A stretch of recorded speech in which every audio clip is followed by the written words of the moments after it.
पता है कि इस साल कोविड-19 संक्रमण के कारण हम समय पर विद्यालय आरंभ नहीं कर सके और जो विद्यार्थियों के लिए जो पढ़ाई लिखाई होनी थी वो भी शायद उस तरह से नहीं हो पाई जिस तरह से हर साल होती है। यही कारण है कि इस साल जो परीक्षा का जो पाठ्यक्रम था उसे भी कम किया गया है। अब इस पाठ्यक्रम के आधार पर ब्लूप्रिंट भी जारी हो चुके हैं, तो अब हमको बहुत ही कम समय शेष है। जैसा आप लोगों को पता है कि 30 अप्रैल से कक्षा 10वीं एवं 12वीं की परीक्षाएं आरंभ होने जा रही हैं और उसके पहले कक्षा 9वीं और 11वीं की परीक्षाएं भी 12 अप्रैल से आरंभ होने वाली हैं।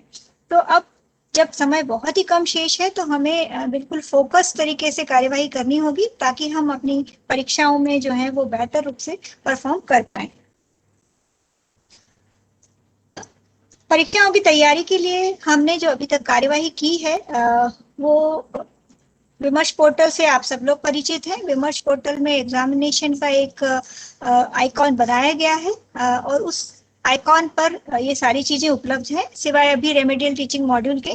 तो रेमेडियल टीचिंग के मॉड्यूल आज शाम तक आपको उपलब्ध हो जाएंगे और बाकी चीजें जो प्रश्न बैंक है और प्रश्न बैंक आपके पास उपलब्ध है विमर्श पोर्टल पर, साथ ही ब्लूप्रिंट भी उपलब्ध है।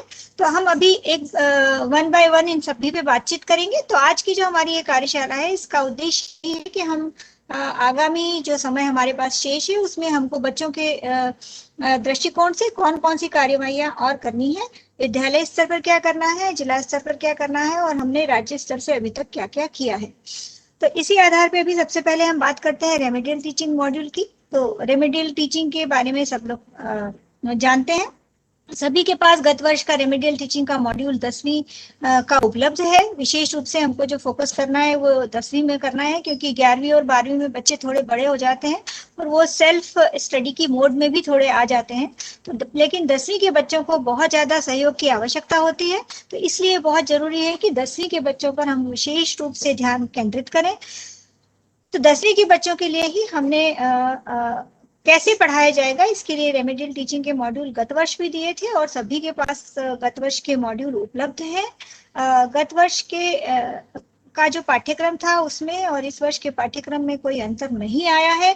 गत वर्ष भी वही किताबें चल रही थी और इस वर्ष भी वही किताबें हैं कक्षा 10वीं में।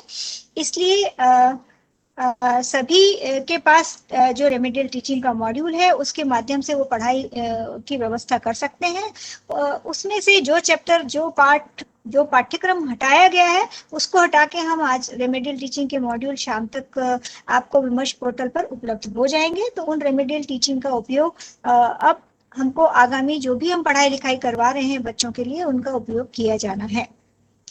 जैसा हम सब लोग जानते हैं कि रेमेडियल टीचिंग के लिए सबसे पहले ये आवश्यक है कि हम बच्चों को पढ़ाएं, फिर उन्होंने जो हमने पढ़ाया है उसका रिव्यू करें कि वास्तव में बच्चे ने क्या सीखा है और क्या और शेष है जो वो अभी नहीं सीख पाया है। तो उसके लिए हम टेस्ट करते हैं और टेस्ट लेने के बाद फिर पुनः हम अभ्यास कराते हैं। रेमेडियल टीचिंग तब तक प्रभावी नहीं होता जब तक कि उसमें बार बार हम बच्चों को अभ्यास नहीं कराते हैं। तो जो ब्लूप्रिंट भी जारी किया गया है उस ब्लूप्रिंट में भी हमने रेमेडियल टीचिंग के मॉड्यूल में भी और प्रश्न बैंक के साथ भी जो ब्लूप्रिंट दिया है उसमें हमने प्राथमिकता का क्रम इसी आधार पर दिया है कि बच्चे जो है वो सरल से कठिन की ओर जाएं और जितना पोर्शन सरल है वो पहले अच्छी तरह से पढ़ लें ताकि उनकी वो परीक्षा में बेहतर परफॉर्म कर पाए। अर्धवार्षिक परीक्षा का विश्लेषण आप लोग कर चुके हैं। जो जानकारी है वो आपको स्कोर कार्ड के रूप में विमर्श पोर्टल पर उपलब्ध भी है। सभी को जानकारी है कि E1 और E2 ग्रेड के जो बच्चे हैं उन पर विशेष फोकस किया जाना है और इसमें से भी E1 ग्रेड के जो बच्चे हैं उन पर विशेष ध्यान दिया जाना है क्योंकि उन्होंने अर्धवार्षिक परीक्षा में 20 से 33 के मध्य अंक प्राप्त किए हैं। तो उनको हम इस तरह से तैयार कर सकते हैं कि वो परीक्षाओं में कम से कम 33% अंक प्राप्त कर पाए और पास हो पाए ताकि जो हमारा रिजल्ट है वो इम्प्रूव हो सके। रेमेडियल टीचिंग के जो मॉड्यूल हैं उनको उपयोग किया जाना है। इसके लिए रेमेडियल टीचिंग मद से हमने राशि भी जारी की है, उस राशि का उपयोग किया जाएगा। लेकिन रेमेडियल टीचिंग हो या सामान्य टीचिंग हो, सबसे इम्पोर्टेंट चीज है विषय शिक्षक। विषय शिक्षक यदि नहीं है तो निश्चित रूप से स्कूल में प्रभावी तरीके से पठन पाठन नहीं हो सकता है। हमने पूर्व में भी ये निर्देश दिए थे कि सबसे पहली व्यवस्था तो ये है कि यदि स्कूल में विषय मान से शिक्षक उपलब्ध नहीं है तो आपको अतिथि शिक्षक रखना है। यदि अतिथि शिक्षक भी उपलब्ध नहीं है तो इस साल आप सब लोगों को पता है कि कक्षा 1 से 8 की शालाएं नहीं खुली है, और उन शिक्षकों में से जो पीजी मतलब पोस्ट ग्रेजुएट शिक्षक हैं उन शिक्षकों को, या ग्रेजुएट शिक्षक हैं उन शिक्षकों को हम 9वीं 10वीं 11वीं 12वीं के लिए अध्यापन के लिए व्यवस्था कर सकते हैं।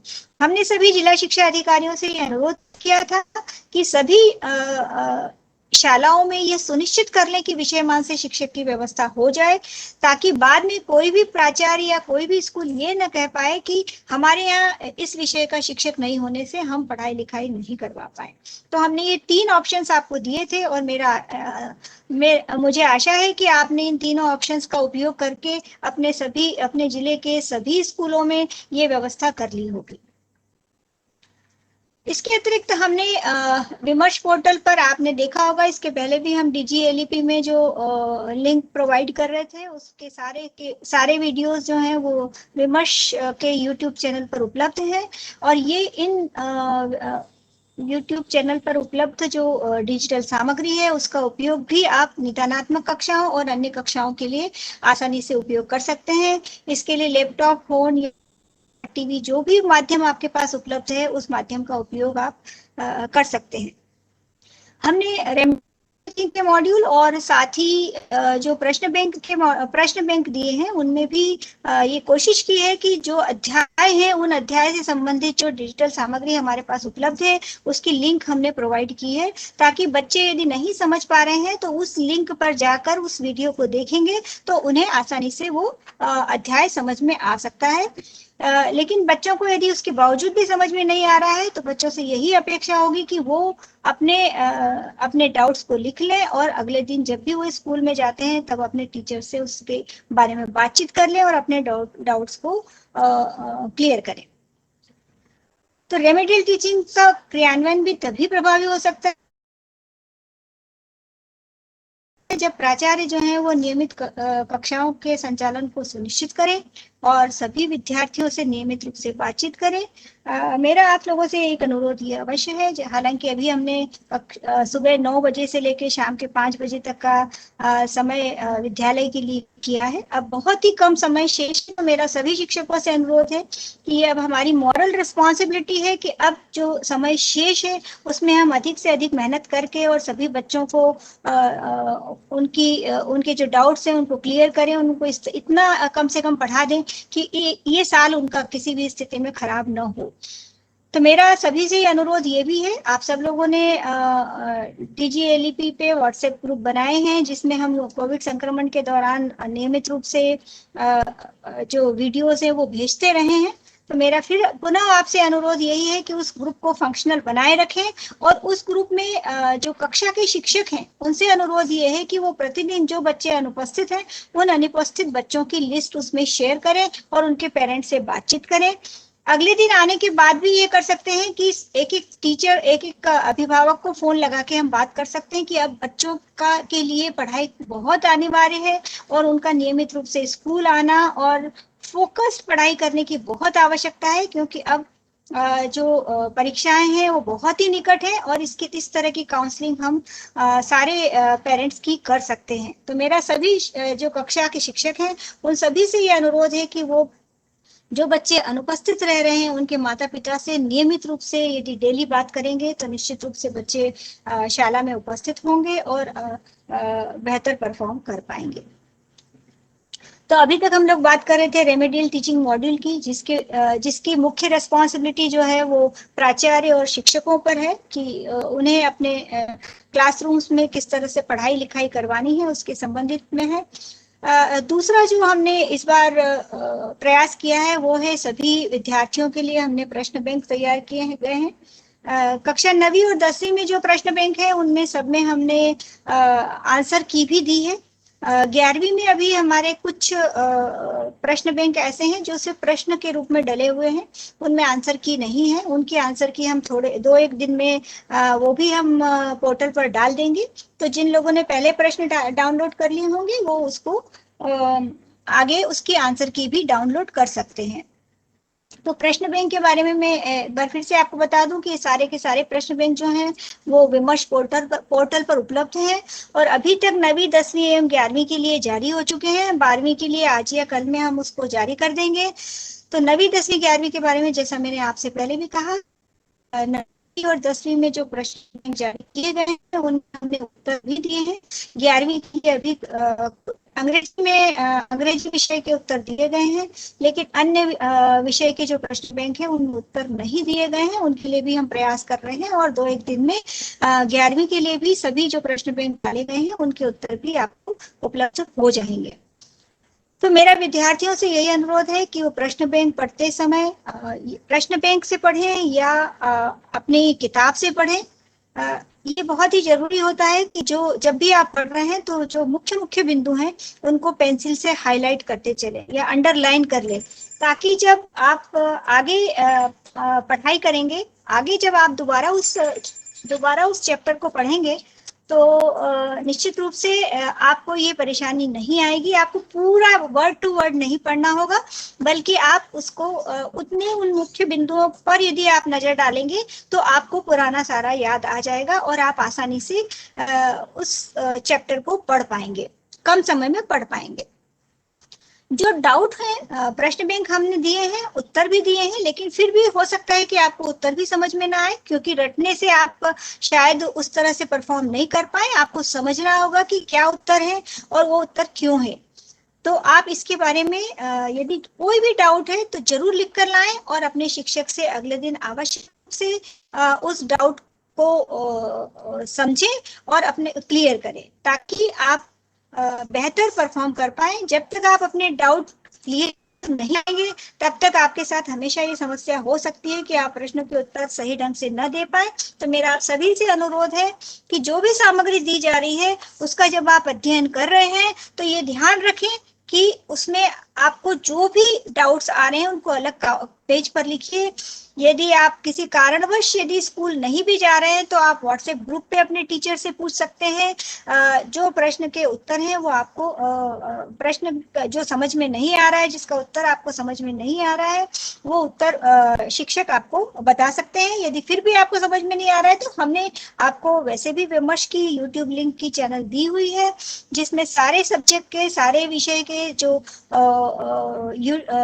वीडियोस हैं वो उपलब्ध हैं। जिस चैप्टर में आपको समझ में नहीं आ रहा है उस चैप्टर के वीडियो को आप देख सकते हैं और अपने डाउट को क्लियर भी कर सकते हैं।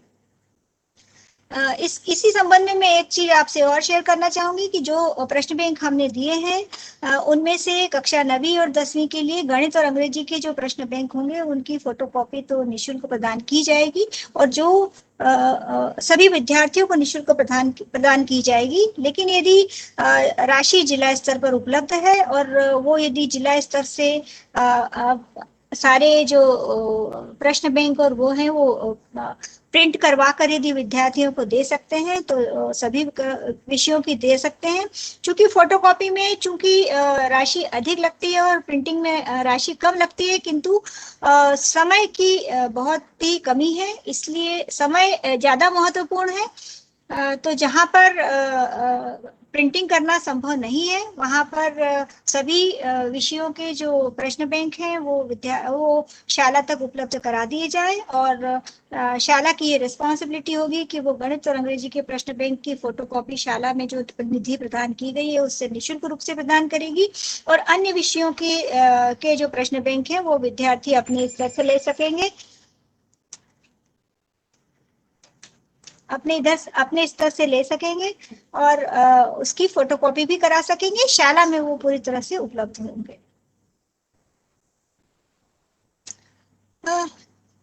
तो अभी तक हम लोग बातचीत कर रहे थे रेमेडियल टीचिंग के मॉड्यूल की, और दूसरी जो हमने प्रयास किया है इस साल की सभी बच्चों के लिए प्रश्न बैंक उपलब्ध कराए जाए। प्रश्न बैंक आप सब लोगों को उपलब्ध कराए जा रहे हैं।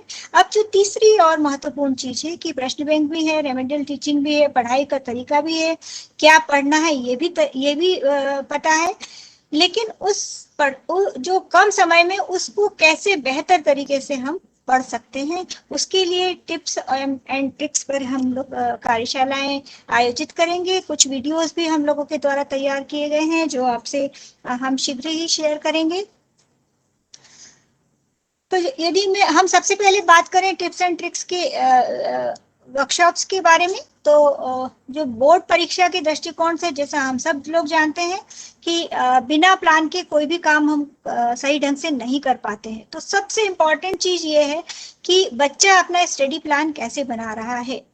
हम जनरली लिखते हैं कि इस दिन ये सब्जेक्ट पढ़ेंगे, इस दिन ये सब्जेक्ट पढ़ेंगे, लेकिन वो स्टडी प्लान नहीं होता। स्टडी प्लान में ये होता है कि हम पूरे दिन में अपने पूरे समय को किस तरह से मैनेज करेंगे और कितना पढ़ेंगे और कितने समय में पढ़ेंगे और किस विषय को पढ़ेंगे, इसकी पूरा डिटेल प्लान करना होगा, जिससे आप समय पर अपनी जो पढ़ाई है उस विषय की वो पूर्ण कर सकें और अपने परीक्षा की तैयारी कर सकें। तो इसके लिए हमने वीडियोस तैयार किए हैं। पहला वीडियो है स्टडी प्लानर के संबंध में। जो दूसरा वीडियो है वो दूसरे जो वीडियो है वो विषयमान से हैं, वो विषयमान से हैं, और विषयमान से किस तरह की युक्तियां हो सकती है, किस तरह से पढ़ाई की जा सकती है। जैसे मान लीजिए हम गणित की बात करें तो गणित में भी सारे फॉर्मूले हम लोग एक स्थान पर रख लें, जैसा हमने अभी प्रश्न बैंक में दिया भी है। यदि आप फार्मूले याद कर लेते हैं, कोई प्रश्न आपको समझ में नहीं आता है लेकिन उस प्रश्न से संबंधित फार्मूला आपको याद है, तो आप चाहे प्रश्न हल न करें, लेकिन यदि आपने फार्मूला भी लिखा है तो उसका भी अंक मिल जाता है। तो इस तरह से जैसे कोई लेटर राइटिंग है, तो लेटर राइटिंग में हर एक बिंदु का एक नंबर होता है। जैसे शुरुआत में आपने पता लिखा है या नहीं लिखा, किसको एड्रेस किया है, या अंत में क्या लिखना चाहिए, इन सब के भी मार्क्स होते हैं। यदि बीच का कंटेंट नहीं भी लिखा है तो भी ऊपर और नीचे का की लिखी हुई चीजों से नंबर मिल सकते हैं। तो इस संबंध में भी हम कुछ वीडियोस तैयार कर रहे हैं, जो वीडियोस आपके साथ शेयर किए जाएंगे कि बच्चे प्रश्न पत्र को किस तरह से हल करें, बच्चे प्रश्न पत्र को किस तरह से हल करें। तो पहली चीज ये होगी कि ये जो वीडियोस होंगे, सारे वीडियोस हम दूरदर्शन पर भी प्रसारित करेंगे। अभी मैं आपको बता दूंगी कि कौन सा वीडियो कब दूरदर्शन पर प्रसारित होगा। तो सभी स्कूलों की ये रिस्पॉन्सिबिलिटी होगी कि जब दूरदर्शन, जो बच्चे यूट्यूब के माध्यम से देख सकते हैं उनके लिए कोई दिक्कत नहीं है, वो यूट्यूब पे अवेलेबल होंगे और हम सबके साथ शेयर भी करेंगे, विमर्श पोर्टल पर भी उपलब्ध होंगे। लेकिन कुछ बच्चे ऐसे भी हो सकते हैं जिनके पास स्मार्टफोन नहीं हो, तो ऐसे बच्चों के लिए दूरदर्शन पर भी हम वीडियोस को प्रसारित करने जा रहे हैं, और ये प्रत्येक संडे को हम प्रसारित करेंगे वीडियोस। तो इस 3 तरह के जो वीडियोस होंगे, और एक कॉमन वीडियो होगा कि जैसे 15 मिनट में पहले हम प्रश्न पत्र पढ़ते हैं, तो पढ़ते समय हम बिल्कुल फोकस तरीके से उस पर ध्यान दें, अपने मन में एक योजना बना लें कि हमको कौन कौन से प्रश्नों के उत्तर बेहतर अच्छी तरह से आते हैं, उन प्रश्नों को हम सबसे पहले हल करें जिनमें हमारा ज्यादा कॉन्फिडेंस है। तो इस तरह के क्या क्या उपाय हो सकते हैं, इस पर भी हम एक वीडियो बनाने जा रहे हैं, जो वीडियो आपके साथ शेयर किया जाएगा और साथ ही दूरदर्शन पे भी हम उसको प्रसारित करेंगे। इसके अलावा कुछ कार्यवाही स्कूल के स्तर पर भी करनी होगी। जो विशेष रूप से बच्चे जब परीक्षा का समय आता है तो तनाव में आ जाते हैं और अपने समय को, जो समय उनके पास उपलब्ध है, उसको भी सही ढंग से मैनेज नहीं कर पाते हैं। कई बार खाने पीने में भी कुछ गड़बड़ हो जाती है। तो परीक्षाओं के समय इन चीजों पर किस तरह से ध्यान दिया जाए, इसके लिए कुछ कार्यशालाएं आपको अपने स्तर से करनी होगी। इसकी पूरी स्क्रिप्ट राइटिंग, इसके लिए जो वीडियोस हमने तैयार किए वो सारे हम आपको आज शाम तक या कल सुबह तक, आज शाम तक ही शेयर कर देंगे। तो वो कार्यशालाएं प्राचार्य और शिक्षक अपने स्तर पर विद्यार्थियों के साथ करेंगे। वो 3 कार्यशालाएं होंगी, एक तनाव प्रबंधन पर होगी, एक समय प्रबंधन पर होगी और तीसरी स्वास्थ्य और पोषण पोषण के प्रबंधन पर होगी, ताकि सभी बच्चों को पता पड़े कि वो अपने तनाव से कैसे बाहर आए, अपने समय को कैसे मैनेज करें और परीक्षाओं के दौरान उन्हें किस तरह का खाना भोजन लेना चाहिए, ताकि या अधिक नींद ना आए या पेट खराब ना हो, और वो स्वस्थ रहकर कैसे परीक्षाओं को बेहतर तरीके से लिख सके। तो इसके लिए हम एक विस्तृत कार्य योजना आपको देने जा रहे हैं, जिसमें सभी प्राचार्यों और शिक्षकों से मेरा अनुरोध होगा कि वो इसको आवश्यक रूप से करें, ताकि बच्चे जो हैं वो तनाव से मुक्त हो पाए। इसके साथ ही हम सभी प्रत्येक कार्यशाला के लिए आपको एक फीडबैक फॉर्म भी देंगे। उसमें आपसे अनुरोध होगा कि आपने उसको किस तरह से संचालित किया, उसके बारे में आप हमको अपना सुझाव भी दे सकेंगे, और आगे क्या करना है इसके बारे में भी आप हमसे बातचीत कर पाएंगे।